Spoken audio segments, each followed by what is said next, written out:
Bismillahirrahmanirrahim. Alhamdulillahirabbil alamin. Wassalatu wassalamu ala asyrafil anbiya'i wal mursalin wa ala alihi wa ashabihi wa man tabi'ahum bi ihsanin ila yaumiddin, amma ba'du. Alhamdulillah, pada kesempatan kita akan membahas tentang adab makanan atau adab dikala kita menyantap makanan. Antaranya adalah mengucapkan tasmiyah sebelum kita makan, kemudian makan dengan tangan kanan, kemudian makan sesuatu yang dekat dengan kita.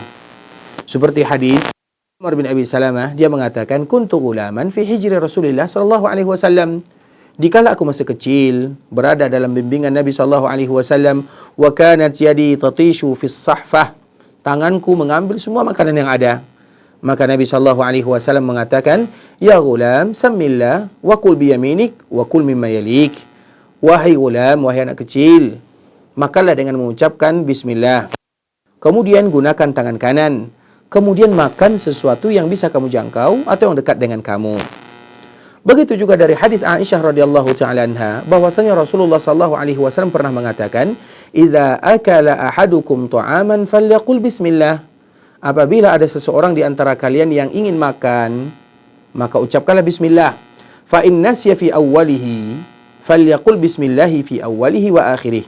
Kalau sekiranya ia lupa mengucapkan bismillah di awal dia makan, maka ucapkanlah bismillahi fi awwalihi wa akhirih. Begitu juga hadis Nabi sallallahu alaihi wasallam, la ya'kulanna ahadun minkum bishimalih. Jangan ada di antara kalian yang makan dengan tangan kiri. Wala yashrabanna biha. Jangan pula minum dengan tangan kiri. Fa inna syaitana ya'kulu bishimali wa yashrabu biha. Karena yang makan dengan tangan kiri itu adalah syaitan, dan yang minum dengan tangan kiri juga syaitan. Begitu juga di antara adab, tidak boleh bagi kita untuk mencela. Sebagaimana hadis yang dibawakan oleh Abu Hurairah radhiyallahu taala anhu, ma'aban Nabi sallallahu alaihi wasallam ta'ama qatt.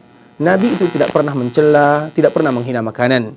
Ini akalahu wa in karihahu taraka. Kalau sekiranya Nabi suka, maka Nabi akan makan. Kalau Nabi tidak suka, maka Nabi tinggalkan.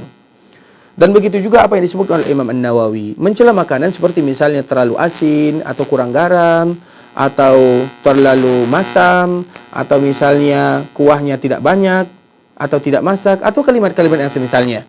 Itu adalah di antara bentuk kita menghina makanan. Begitu juga di antara adabnya adalah menghilangkan kotoran makanan, kotoran yang ada di makanan, terutama dikala makanan tersebut terjatuh, kemudian hendaklah dia memakannya. Ini sebagaimana yang dibawakan oleh sahabat Anas bin Malik radhiyallahu taala anhu, bahwa Nabi sallallahu alaihi wasallam mengatakan, idza saqatat luqmatu ahadikum, kalau sekiranya makanan yang terjatuh, falyumit anhal adha, maka ambil makanan tersebut, hilangkan kotorannya, kemudian makan. Jangan sisakan dan jangan biarkan makanan tersebut untuk syaitan. Tentunya makanan yang masih bisa diambil. Kemudian di antara adab makanan yang lainnya, tidak boleh kita bersandar sambil makan. Karena Nabi sallallahu alaihi wasallam melarang yang demikian. La akulu ana muttaki. Aku tidak makan sedangkan aku dalam keadaan posisi bersandar. Begitu juga dianjurkan bagi kita minum dalam keadaan duduk. Kemudian minum dengan 3 kali tegukan. Sebagaimana hadis Anas bin Malik radhiyallahu taala anhu, Nabi sallallahu alaihi wasallam bernafas ketika minum 3 kali. Kemudian Nabi sallallahu alaihi wasallam menyebutkan itu lebih membuat kita puas dan membuat kita sehat dan membuat kita lebih menikmatinya. Sebagaimana juga tidak boleh bagi kita bernapas dikala kita minum di dalam gelas atau di dalam tempat kita minum. Nabi sallallahu alaihi wasallam menyebutkan, idza syariba ahadukum fala yatanafas fil ina. Apabila salah seorang di antara kalian minum, maka janganlah dia bernafas di dalamnya.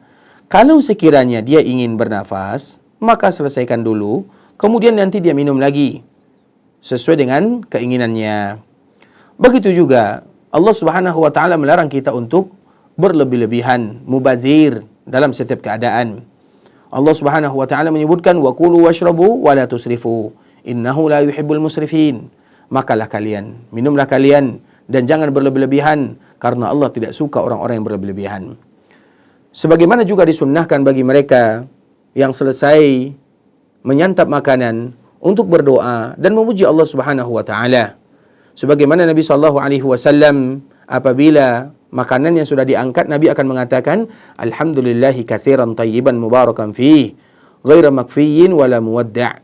Itu merupakan di antara doa Nabi sallallahu alaihi wasallam. Alhamdulillahi katsiran tayyiban mubarakan fih, ghaira makfiyin wala muwadda'in wala mustaghnin anhu rabbana.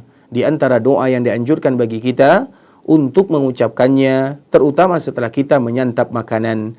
Dan semoga Allah Subhanahu wa taala memberikan kemudahan kepada kita untuk bisa melaksanakan dan menerapkan apa yang telah disebutkan, dan Allah Subhanahu wa taala berikan kemudahan kepada kita di dunia dan di akhirat. Barakallahu fikum wa jazakumullahu khaira. Assalamualaikum warahmatullahi wabarakatuh.